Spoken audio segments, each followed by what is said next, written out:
Hello, BookTube. I have a tag for you today on Tag Thursday. It's an original tag from Rick McDonnell on his channel. I'll leave a link to his original tag. It's called the In or Out tag. I'm once again filming this on new equipment and in a new time of day and with a new black curtain there. None of these things were done for BookTube, but I'm hoping they converge to make BookTube a little easier.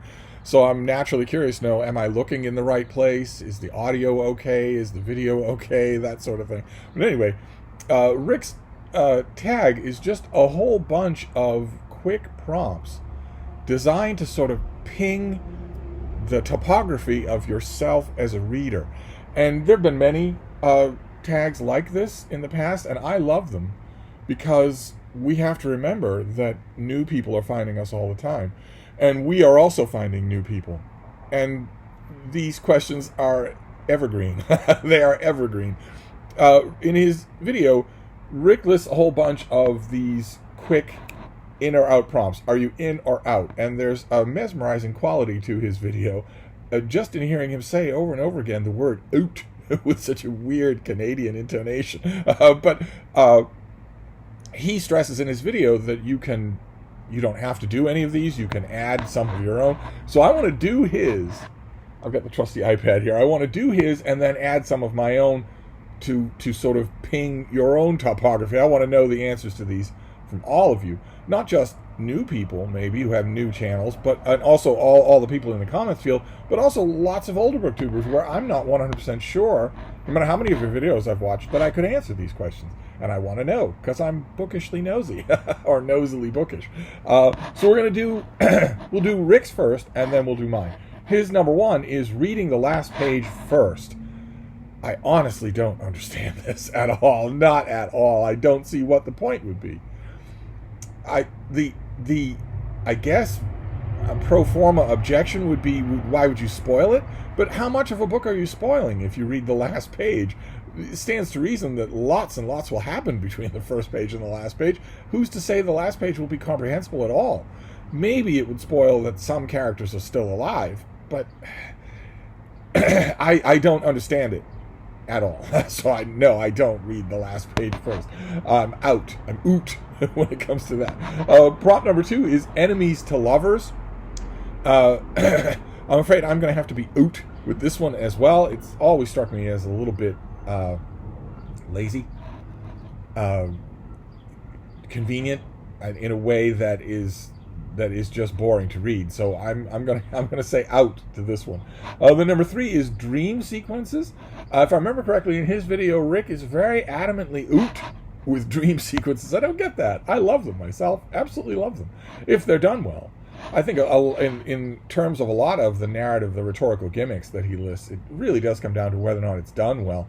I don't feel betrayed or red-herringed at all by a really good dream sequence. One of my favorite fantasy books, for instance, The Book of Merlin by T.H. White, it could be said that the whole thing is a dream sequence from start to finish. Pause for sirens.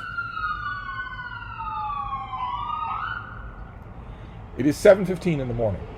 Someone has already decided, wondered, experimented on whether or not they could microwave that leftover halibut on their waterbed at 7:15 in the morning.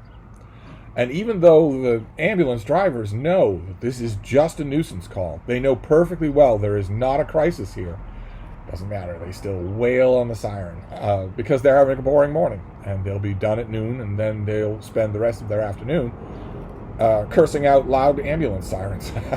But anyway, as I was saying before the requisite siren pause, I don't have any problem with dream sequences if they're done well. They are often violently abused, both on TV and in comic books and in books. But when they're done well, I really like them. Prompt number 4 is love triangles. Again, as with enemies to lovers, this has always struck me as a little bit lazy. I'm not 100% sure how prevalent love triangles are in real life. Not that that has to be the yardstick, but in the fiction where I've encountered them, they almost always seem like creaky old plot devices, just to simplify the work of the author. So I'm going to say oot on them. And the next one is Cracked Spines. There's no way for me to be anything but in on this. I'd be the world's biggest hypocrite. I'm very hard on my books. I try not to be, but I tend to lose control when I'm reading a book, when I'm reading a printed book. Another reason why I love ebooks is you don't have to worry about stuff like this. You can read it as passionately as you want. There seems to be some sort of wide dividing line. When I, let's say, buy a book for $1 at the Brattle Bookshop, and I'm reading it and I start to get passionately aroused by it, either very happy with it or more likely very angry with it, then I'm underlining and I'm annotating and I'm bringing it everywhere and smashing it into a shoulder bag and dragging it out of a shoulder bag. And in no time at all, the spine is creased, the cover is damaged and scuffed and whatnot. Whereas there seems to be some sort of dividing line. When I'm holding a device that cost me a couple of $100s, I'm not going to wrestle with it. I'm not going to slam it around. I'm not going to throw it across the room. So I don't have this problem with ebooks. But with printed books, I'm going to have to say in with creased spines. Then number 6 is Back to My Small Town, the narrative gimmick Back to My Small Town. Somewhat surprisingly for me, Rick is okay with this. Doesn't seem to mind. Especially likes it if the small town is realistically portrayed. I myself don't tend to like it. It seems again to me to be lazy. I've seen it way too much in, for instance, gay fiction, where it's just the flabbiest gimmick in the world, where it works as a substitute for character development. That tends to be true. If you're sending a character from a big city back to a small town, then you can rest in a big, comfy, easy chair of narrative assumptions. Like, for instance, that everyone in the small town will be a benighted, small-minded bigot, and also that coming from the large, sophisticated big city to the small town is largely the character of the main protagonist. When that's not a character, that's just an Amtrak ticket. So I tend to be out on this. I think it's largely lazy. It raises red flags in me. The next one is Monsters Are Regular People. I'm gathering here that we're largely talking about fiction and that we're largely talking about YA fiction, where more representation rules the day and where there is no such thing as an evil character, except white people. And if that's the case, well, then maybe I don't read enough of this YA, because I always think of monsters not in terms of anything physical looking the way I do. How could I possibly think that? But in terms of moral. I think of monsters as moral creatures, a moral monster. And if that's the case, then no. I've read, in the last couple of years, a couple of YA novels where the most monstrous character in the book is clearly not only the protagonist, but someone the writer expects me to like. When they're monstrously self-absorbed, monstrously narcissistic, monstrously opportunistic, monstrously unfeeling of everyone around them, if you present me with a character that is a monster, I'm going to think of them as a monster, whether you want me to or not. Anyway, Monsters Are Regular People, I'm going to say out. Then number 8 is No Paragraph Breaks. This is a stylistic gimmick, and I'm okay with stylistic gimmicks, provided the author pulls them off. It can't just be there just for the sake of it. It can't just be there because the author thinks, well, this gimmick, I have read somewhere that this gimmick means I am profound. I don't care what you've read somewhere, and I don't care what other people say about it. If you make it work in your narrative, then I'm okay with a narrative gimmick. If you don't, then I'm not okay with it. And I've encountered in my critical career many, many examples of writers who just haul in a narrative gimmick like this, expecting that it connotes sophistication, that it connotes narrative sophistication, when it doesn't. I don't care what other people say about these things.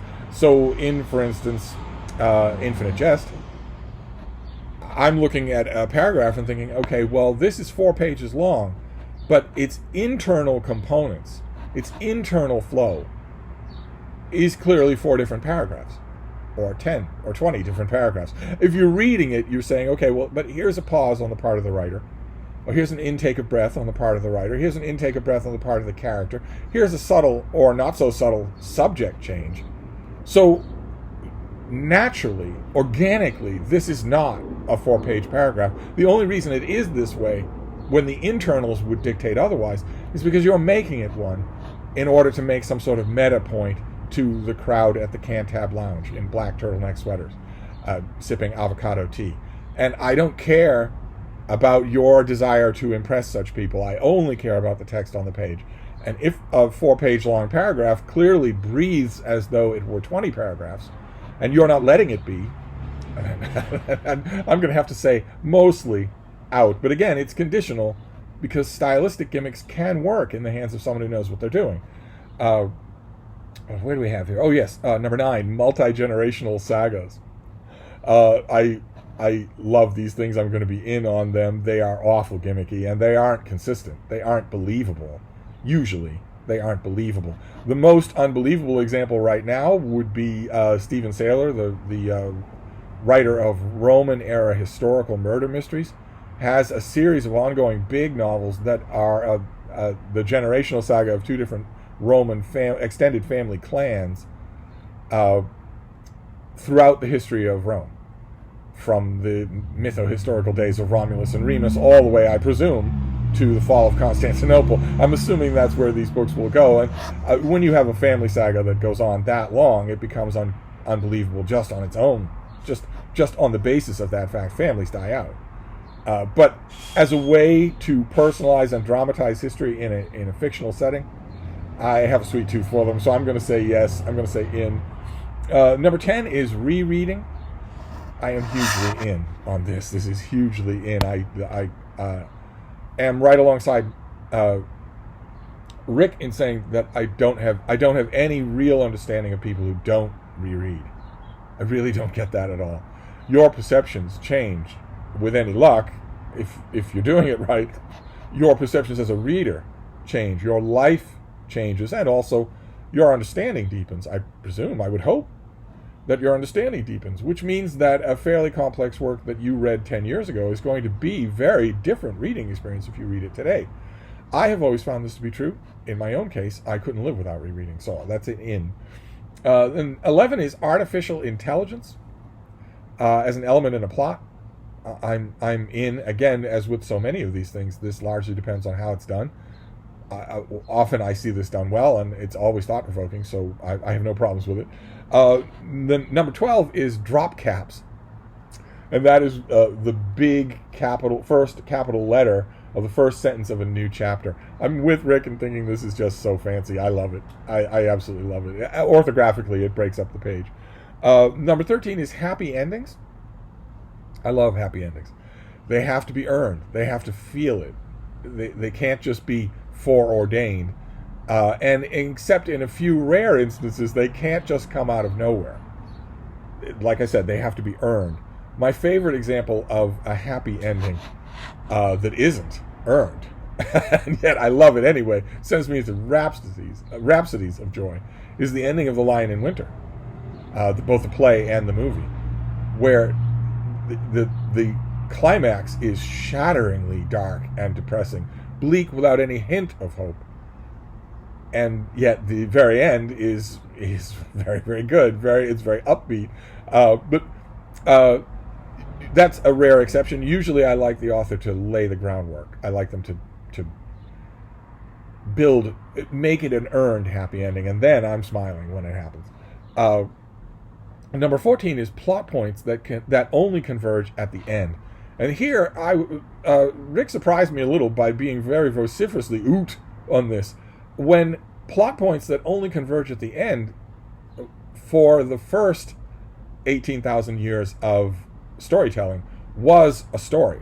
That was the story. That was how you knew you were listening to a story, is that the plot points converge at the end. As opposed to, I still, even now, in the 21st century, where I know such rules are out the window, I still want to ask, as opposed to, of course the plot points converge at the ending, at the climax, and then you have the denouement, the payoff, but why, where else would they converge? Apparently, in the 21st century, that is not the way things go, but plot points that only converge at the end, and by converge, I assume here we mean payoff at the end, satisfyingly, emotionally pay off at the end, it's a huge in for me. Absolutely.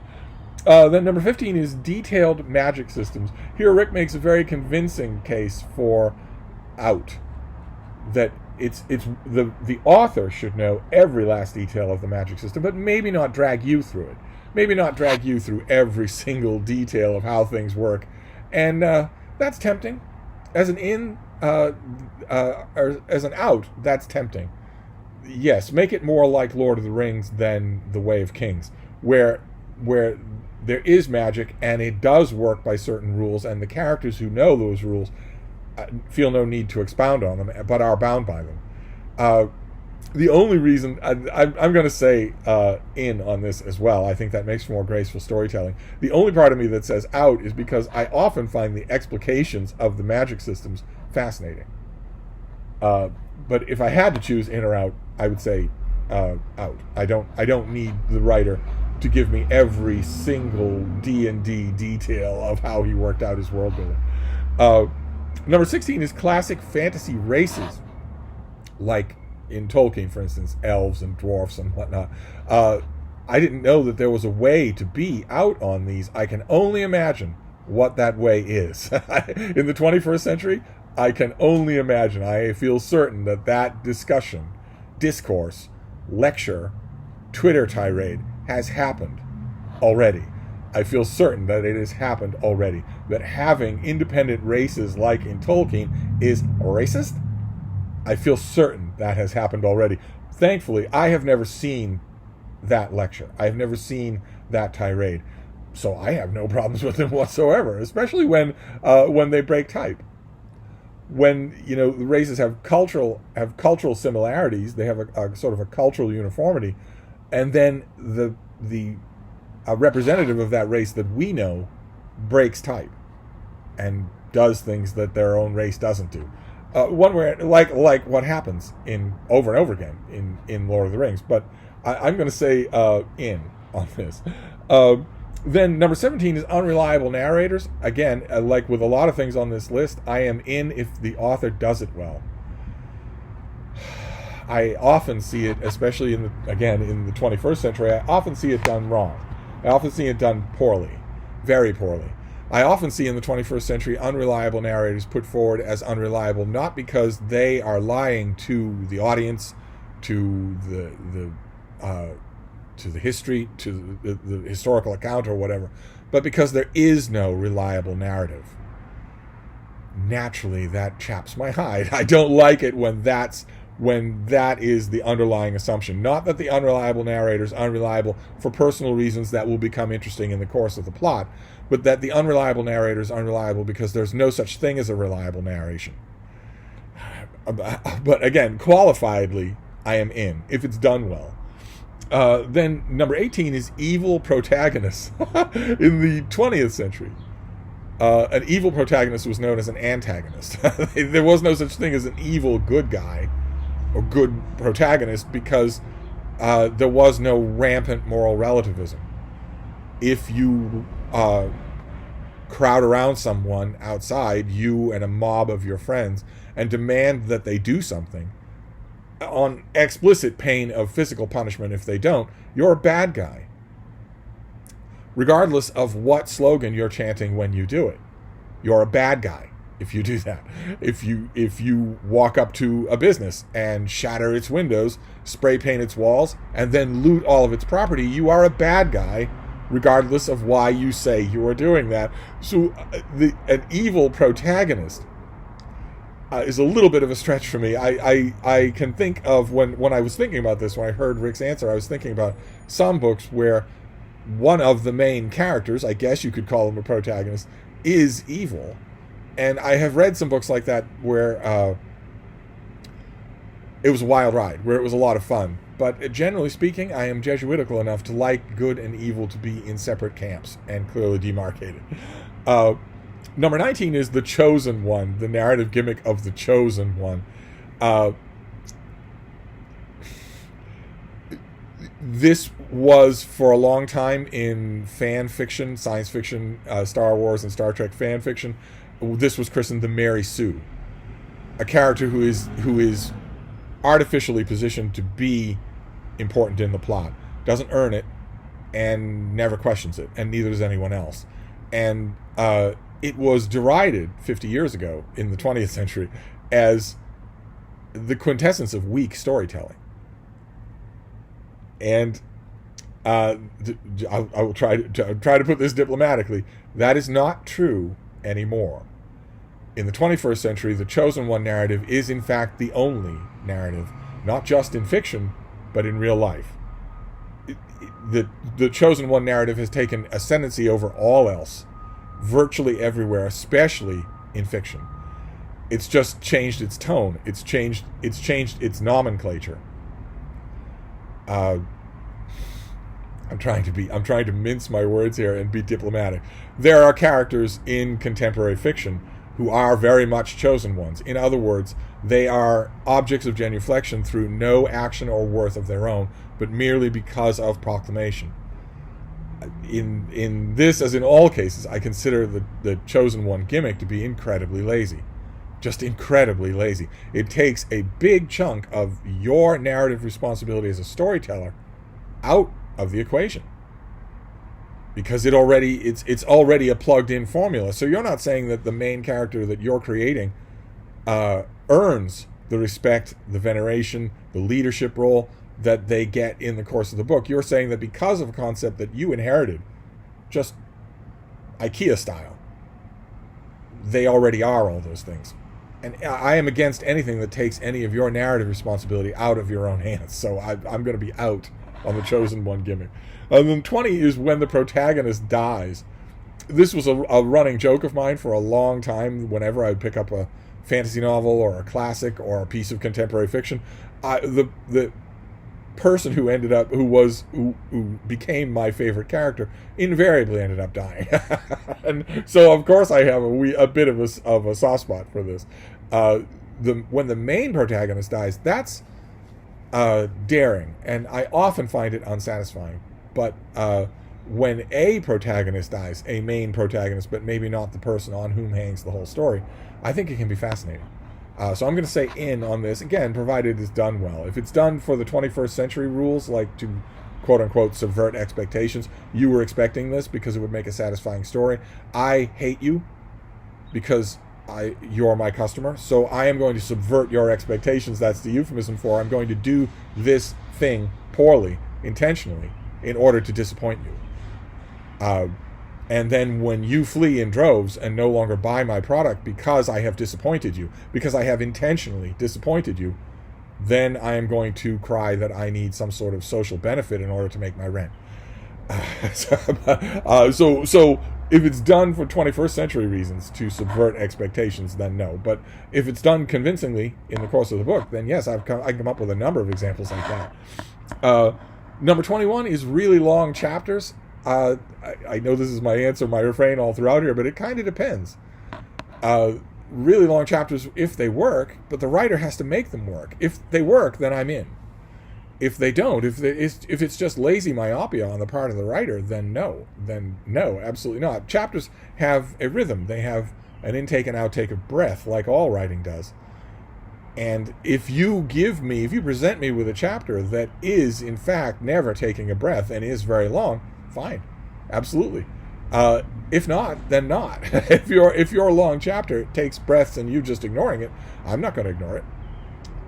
So there you go. Number 22 is French flaps. That is when the fold on the inside of the front and back cover of, for instance, a paperback. I love them. I think they're fantastic. And the same thing with 23, Deckled Edges, which are a holdover from when you printed a book by taking a picnic table sized sheet of paper and having a machine that systematically folds it origami style until it is book sized. And because that is the folding mechanism that is then sewn into place, naturally some of those edges on the outside are going to be uncut. Some of the folds are going to be facing outward instead of facing inward. And so for a long, long time, new books came with uncut edges that you had to cut. And that made them uneven. It made them slightly ragged and uneven, and Deckled Edges are a holdover from that. They look like the cut pages of an old style book. I think they're fantastic. A lot of people rail against them because they make it hard to flip through the book. They make it hard to look for your own annotations, that sort of thing. I don't mind. I make a lot of annotations and I still don't mind. So I'm all in favor of French Flaps and Deckled Edges. I wish every book came that way. I wish that all new books were issued in small print runs, no more than 15,000 copies, in a quality trade paperback, heavy-duty cardstock covers, and French Flaps and Deckled Edges. No hardcovers except to libraries and people who want to special order a hardcover. Just issue them that way for $15. And take the money that you're saving on all of that and pump it into publicity. Let's have a book section on your cable news channel. They don't do that anymore, but they should. There are readers everywhere. Let's have more books coverage. Pour the money into that, into advertising your books, and make the books themselves more affordable and just have them that way. Floppy trade paperbacks with French Flaps and Deckled Edges. I would be in heaven. Number 24 is signed copies by the author. I am neither in nor out on this. So this is another Heisenberg answer. I don't care one way or another. I think that what Rick mentions in his video, that he doesn't care either. I don't care one way or another. If I'm going to I buy a lot of secondhand copies of books, and if I'm going to get a book that has a signature in it, I actually prefer if I'm getting a book that was personalized in some way, not so much by the author, because as Rick points out, if they're at a table signing books for an hour for a line of people, they're not going to be able to do much in the way of interesting personalization. I much prefer an inscribed book from the giver that does have a bit of a personalized inscription. Even if it's inscrutable to me, I still like the sort of personal chain of possession there. But I'm going to say neither in nor out. It is a matter of complete indifference to me. Number 25 is dog-earing pages. This is going to be a raw nerve for a lot of you, but it is so convenient. If I'm reading a new book, a galley copy or a reader's advance copy or something like that, and I am just quickly going through it, I will dog-ear the pages. I do my best when I'm done to undog-ear them, to fold them back out and press them flat so that it's not really noticeable. I try to make my dog ears in review copies like that very minor, very tiny things, because you don't have to make a dog ear. When you're dog earing a page, you don't have to do it very dramatically. If just a little bit will be enough when you close the book for you to see the spot. But it is invaluable. It's just so convenient and useful to go back to a certain place. And again, with ebooks, I don't have to worry about that. And then 26 is chapter titles instead of numbers. I myself prefer them. Maybe that's just the professional book reviewer. But also it's a chance for an extra bit of creativity on the part of the writer. I actually even have a preference for the very old-fashioned chapter titles that are actually descriptions. So chapter 13, in which our protagonist XYZ. I actually have a fondness for those, but those don't happen much anymore. So there you go. Those were Rick's prompts for his in or out, and I have a few of my own. I added a few of my own to the mix, in case you feel like doing some of mine as well. Number 1 for me is ebooks. In or out? I'm in. I love ebooks. Absolutely love them. And I found that the thing that tips the scales for people will vary from person to person. In some cases, like for instance, Sean Standfast on his channel often mentions that he just can't read ebooks, that it makes him feel unsettled, queasy. And I get that from some people, but a lot of people, it's just habit. They're in the habit of reading printed paper books. And they have an electronic device with them at all times, an iPad stuck down the seat of the car, their iPhone, whatever. It might have ebooks on it, but it never, the penny never quite drops to make them shift over and see how good this is. And I've seen that moment change from person to person. For me, it was, some of you who've been watching this channel for a long time will remember that I started this BookTube channel years and years ago with different dogs. I have a cute little schnauzer now, but I had 2 dogs when I started this channel, 2 sweet old dogs, an old pointer and a fat little basset hound. And when they were very late in life when I started this channel, we would go on a morning totter for just a little while, just in order for them to get their business done. When we come back inside, and then I would feed them carefully. I would brush their teeth. I would make sure that they were okay. I would make sure that they had water. I would make sure that they were comfortable, and then I would lift them both up onto the couch where I work and settle them down. My pointer in a corner where she wasn't going to be nudged or bothered, and my basset draped over me. Lucy liked to drape herself over me like a gigantic, smelly bear rug. And I was, late in their life, I was not going to say no to anything that they wanted. So I would do that, and my eureka moment for ebooks came when I realized you're sitting there on the couch, and I'm not going to disturb the girls for anything at all, and the book I need is over there. I can't get it anymore. But my iPad is right here. All of a sudden I realized, oh my, this is so convenient. And I've seen those moments with others. One time a book critic came here to visit and realized only once he got here that he had left behind the review copy of a book that he needed to work on while he was here. Before we broke out the wine and calzones, he needed to get work done on that book. Really needed to. I think it was filing the next day or something like that. And was suddenly panicked. Oh no, what am I going to do? Because I didn't have a copy of it. And I said, well, why don't you just download it? It'll take a second.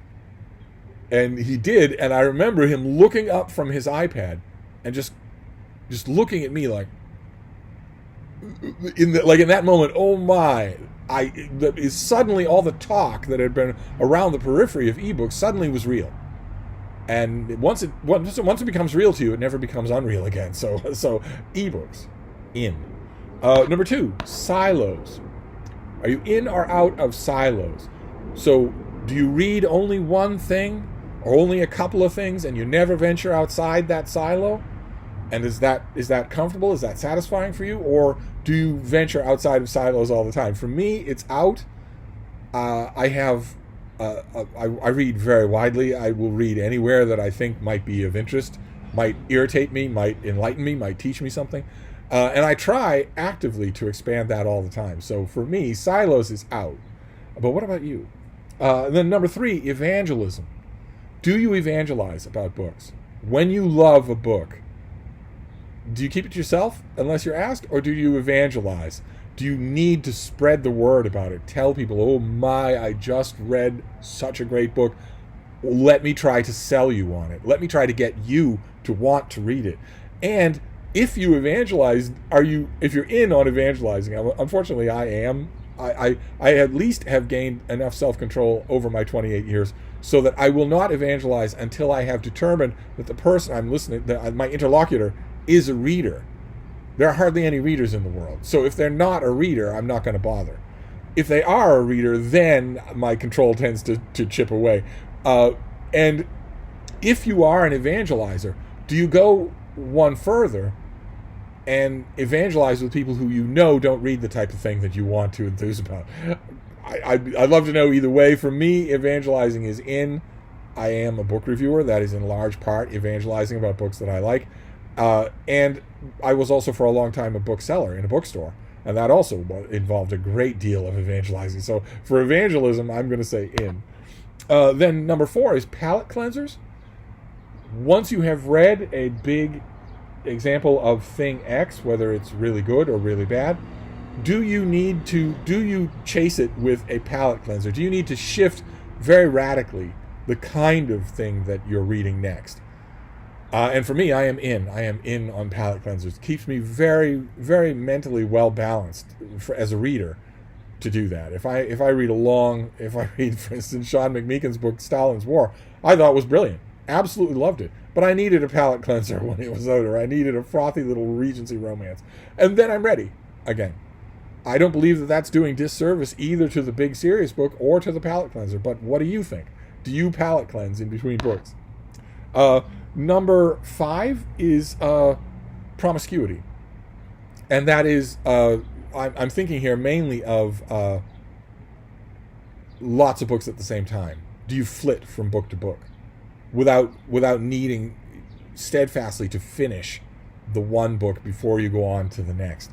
And I am out on promiscuity partly because I read really fast. So typically speaking, in a morning I will start a book and then just read it. I will just read it and get up to walk Frida and maybe make some rice or whatever, only when I'm done with it. And during that interval, I will be thinking about it and nailing down some of my initial reactions on it. And then if it's a particularly heavy or involving book, I might then move to a palate cleanser before I read another book. The only exceptions to that are location-based books, and that is the books that I have in the bathroom. those I don't need to carry the book that I'm currently reading into the bathroom. Although I do sometimes, and we're going to get to that. That is another problem. So for Promiscuity, I'm going to say out. I'm out on Promiscuity. But I want to know about you. Many books going at the same time. Do you need that? Is that your palate cleanser, maybe? Then number 6 is binging. And this involves, really, I'm thinking of books in series. If you encounter the first book in a series, you read it and really like it, do you binge all the others? Or do you save them? Like, for instance, the Aubrey and Maturin novels of Patrick O'Brian, or the Dresden Files, or something like that, where you read the first book, you like it, and you know there are a lot of other books in the series. Do you go on and read the whole series? Do you binge on it, like with a Netflix TV show? Or do you parcel them out? Number 7 is completism, and this is not the same thing as binging. Here I'm thinking of an author rather than a series, where you encounter an author that you really like. If that happens, whether it's Mishima or Marquez or whatever, do you then feel like the urge to read everything that author has written? And if you feel that urge for completism, for me, it's out. I am out on completism. I don't feel that urge. I eventually get around to everything, but unless it's a critical thing, unless I've got a review coming up and I need to know everything that the author wrote because they've never really varied in their subject matter. Otherwise, I will get around to it. There are almost no authors that I really like for whom I have not read everything, but it's not a compulsion. It's not, I need to go and hunt for these things. And if it is a compulsion for you, I'm curious to know, do you take that even one step further and need to read, like, for instance, their letters, their collected correspondence, that sort of thing? Be fascinated to know that, but that's what I mean by completism. Then number 8 on my list is McCarthyism. And that is, when you encounter a new author or a new book by a known author, do you feel the need, this is a 21st century question, do you feel the need to read the last 10 years of that author's Twitter posts, to read the last 10 years of that author's Facebook posts, to research that author online, YouTube clips and whatnot, to make sure that they have the right opinions, which in the 21st century, of course, translates as your opinions, on a wide variety of subjects that have nothing to do with their writing? Do you vet your authors? Do you subject them to McCarthyite inquisitions to find out what kind of person they are before you read their work, or before you lie about reading their work? And for me, I'm out. Of course, I'm completely out on McCarthyism. I hate it. It is one of the exponents of the 21st century that I hate more than any others. So I'm not really looking, if you're in on McCarthyism, I'm not really looking for you to defend it. I don't believe there is much of a defense of it. The only thing approaching a defense that I've ever heard is people who say, well, if I'm going to buy a new copy of this author's book, I don't want to be giving money to a garbage person, to someone who's on the wrong side of history. So I need to check to make sure whether or not they are on the wrong side of history. And I've heard people say that in a sort of a pat tone of voice, as if that's kind of the argument settler. You're not expecting me to subsidize a person whose opinions I dislike. I don't think it's a flat fiat argument settler at all. This is not a social club. Reading is not a social club. If you're not buying the author's book in order to approve of their lifestyle, you're buying the author's book in order to separate their writing from their Twitter posts. At least I would hope. In the 21st century, that almost never happens, so maybe I'm wrong I'm certainly in the minority about it. But for me, McCarthyism is out, and always will be. It's amazing to me that in the 20th century, Joe McCarthy was widely regarded by the left and right end of the spectrums as a bad guy, as a villain. And in the 21st century, his mode of operation is standard. It's not even that he's considered a hero, it's that he's considered the air you breathe. It's just ordinary now that you will subject anyone you encounter to an ideological witch hunt designed either to bring them into line with your own opinions, as you hold them this moment today, or to destroy them. in the previous century, that behavior was viewed as bad, and now it is absolutely de rigueur. You can't, no one exists without doing that, except for rare outliers who think that it is still bad. So I'm going to say out on McCarthyism. Number 9 is security blankets, and here this gets back to the bathroom. Are you the type of reader? Are you in or out on being the type of reader who needs to have their book with them at all times? This works especially if it's a printed book. It's even easier when it's a book on your phone. But one way or another, do you need it to be with you? Do you take it with you to meet a friend in case they're late getting to your location? Do you take it to the bathroom? Do you take your book with you to the bathroom? Do you take it to bed in order to read? Is your book your companion? In the pre-internet, in the pre-electronics era, it would have been the printed book just lodged in your hand at all times until you're done with it. And for a long, long time before electronic books, that was definitely me. I brought my book everywhere until I was done with it. Electronics are where I do a large part of my reading now, and bringing electronics with you everywhere can be a little tricky. So it's not quite so ironclad with me anymore, although when it's a physical book, I, for instance, just indulged in a long, slow, meticulous annotating read of Wolf Hall by Hilary Mantel, and had a blast. It was an amazing reading experience. I mean to do a video about it, but I brought the book everywhere with me and decided that I am now going to have a book that I slow annotating read like that at all times, in addition to all the other reading that I'm doing. Right now it's Terrible Swift Sword by Bruce Catton, and I bring it everywhere with me. So security blankets still apply to me, and I'm wondering how they apply to you. Then number 10 is stalking. Do you learn, apart from McCarthyism, do you go and find your author when they're giving a reading? Do you wait in line to have them sign your book and give them a comment? Do you go and follow them on social media when you like them or when you hate them? Do you do that kind of stalking with a writer? Number 11 is tourism. And that is, do you go to the places of your book, or do you want to? Are you one for literary birthplaces or the landscape of a particular book that you're reading, fiction or nonfiction? I'm curious to know. I myself have never seen the appeal. I've never done anything like that. Never done the stalking either. I just I've never done, the blanket is getting rather dramatic, isn't it? I've never done either one of those things, but I know that a lot of you do, and I'd love to know details. Number 12 is day tripping, and this is, are you in or out on taking books outside to read? Whether it's at the beach or in the yard or anywhere else. For me, no. I largely don't read outside. I read inside. Number 13 is collecting. And it's just what it implies. Do you collect books in addition to reading and loving them? Do you collect certain editions, certain authors? And if so, is it kind of separate from the reading? So you have books that you read and love, and then you have collected editions that you won't touch, and that you're collecting just for the collecting yen. I'd love to hear about that. I'm out. I don't really collect books at all. Number 14 is organizing, and this is, do you organize your books?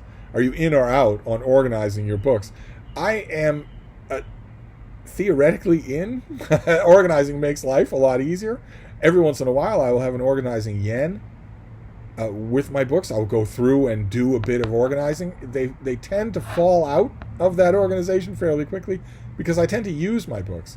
I'm prowling the shelves all the time, pulling things out for one reference or another, and then not putting it back in the right place.